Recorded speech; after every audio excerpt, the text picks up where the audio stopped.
So you've no doubt heard of object-oriented programming. Ruby is an object-oriented language, but so far we haven't really been using objects. We've been using the built-in objects within Ruby, but the real power of object-oriented programming comes when we create our own objects. So let's learn a little bit more about objects and how they're created. Firstly, everything in Ruby is an object, and we can draw a parallel to the real world. In the real world, we can say that everything is an object too. For example, a table, a chair, a cup, or a car. These are all objects. And an object, just like in the real world, can have attributes.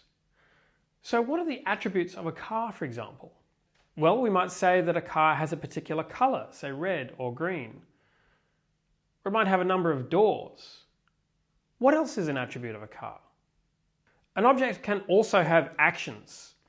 This is the way we describe something that we can do to the object. In the real world, an action might be to start the engine, open the door, or something else. Maybe it's change gear. Wash the car even could be an action to our car. So let's talk about some of the objects we already know about in Ruby. String is an object. What are its attributes? I'll let you think about that for a moment.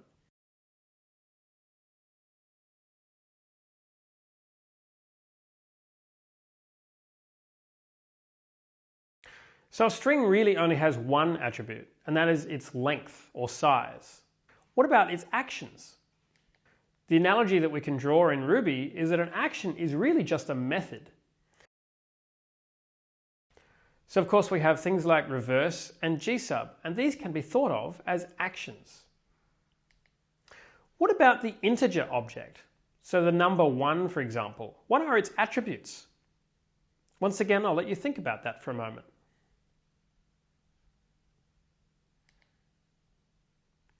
Well, actually it's a trick question. An integer doesn't really have any attributes. But what about its methods or actions?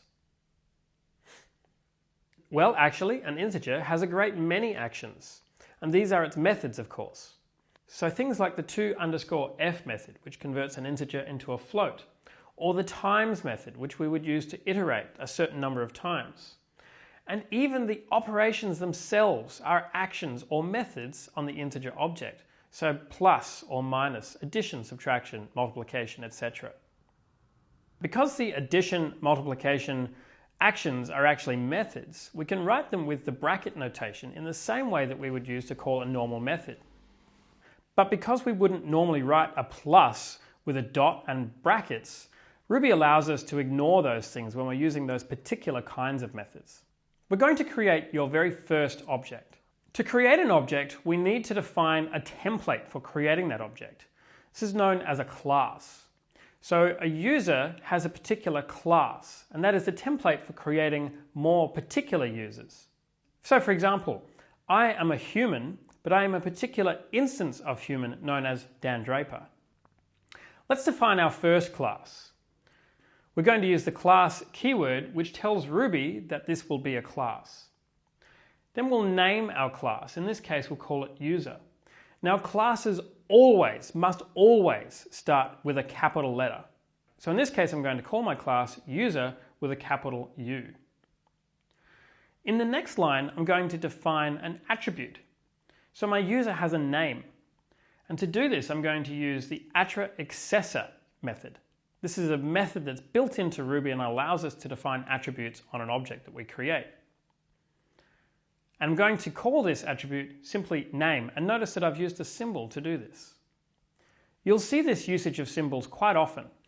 attrAccessor allows us to specify any attributes on an object. Now that we've defined our class, let's create our first particular instance of an object. Let's say we want to create a user called Mickey. I'm going to call user.new to create a particular instance of the object and then assign it to a variable called Mickey. This process is known as instantiating or instantiation.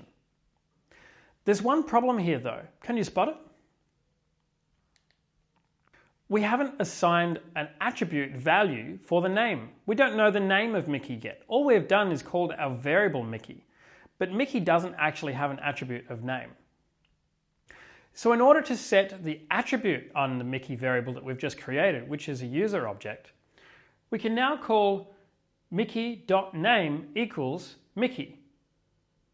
Now if we want to retrieve the value of that attribute, we can just simply Mickey.name, and in this case I'm using puts to display that value back out to the screen.